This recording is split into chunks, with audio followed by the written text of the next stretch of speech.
বিনোদ দেববর্মার ভাই ডক্টর বিশ্বজিৎ দেববর্মা আমাকে চাকরি দেব বলে এই প্রত্যাশা দিয়ে করে 3 লাখ টাকা নিয়ে গেছে। কিন্তু পুলিশের অফার তো ছাড়িয়ে দিয়েছে, কিন্তু আমার অফার তো এখন আসেনি। নমস্কার মিডিয়া বন্ধুকে, প্রথমে আমি নিন্দা জানাই এই সব ঘটনা। যে আমার ভাই হয়ে আজকে আমি সোশ্যাল মিডিয়াতে দেখলাম যে আমরা বিজেপি সরকার 2018-তে সরকার আসার পরে আমরা কাউকে চাকরি দেয়নি। ওই এরকম পয়সা মানুষের থেকে পয়সা কালেক্ট করে সেরকম না করার জন্য আমাদের পুরাতন মুখ্যমন্ত্রী শ্রী বিপ্লব কুমার দেব উনি যার যোগ্যতা আছে তারাই এই চাকরি পাবে বলে ডিক্লেয়ার দিয়েছিল এবং হয়েছে, সেভাবেই হয়েছে।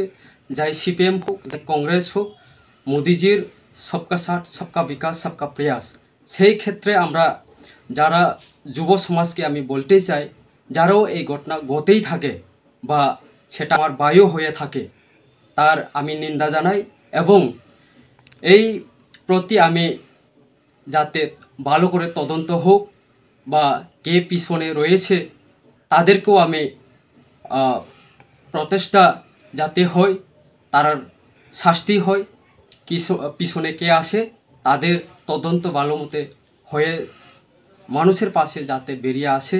এবং যুব সমাজকে আমি আবারও বলতে চাই যে এই ধরনের যাতে না হয়, যদিও হয়ে থাকে যাতে না হয়। কেন কি এটা সিপিএম সরকার নয়, কংগ্রেস সরকার নয়, মানুষের থেকে পয়সা কালেক্ট করে চাকরি দেওয়া সেটা অসম্ভব। বিজেপি সরকারের মধ্যে এটা নাই। একদম আমি বিড়ম্বভাবে এটা নিন্দা জানাই। এবং যে আমার ভাই হয়ে আমি ভাই বলে আজকে মিডিয়াতে এসেছে, কিন্তু সে ভাই আমার তো চেহারা তো ভালো মতে দেখিনি, কিন্তু যদিও আমার ভাই হয়ে থাকে, বড় ভাই হয়ে থাকে, কিন্তু আমি ওই ভাইয়ের সঙ্গে কোনো সম্পর্ক নাই। 2001 থেকে আমাদের সম্পর্ক নেই। কেন কি আমি তখন জওয়াহর নবোদয় বিদ্যালয়ে পড়তাম, এরপর আমি দিল্লি ইউনিভার্সিটিতে পড়তাম। আমার ওনার সঙ্গে কোনো সম্পর্ক নেই। আগে ছিলাম, কিন্তু মাঝে মাঝে ওই বাড়িতে আসে, তখনই দেখা হয়, এরপর আমার কোনো দেখা হয় না। ওর সঙ্গে আমার কোনো সম্পর্ক নেই, যদিও হয়ে থাকে। কিন্তু আমি এতটুকুই বলতে চাই, যুব সমাজ যাতে অ্যালার্ট হয়ে যায়, এই ধরনের যাতে কাজ না হয়, এটাই আমার আপনাদেরকে সবাইকে নমস্কার।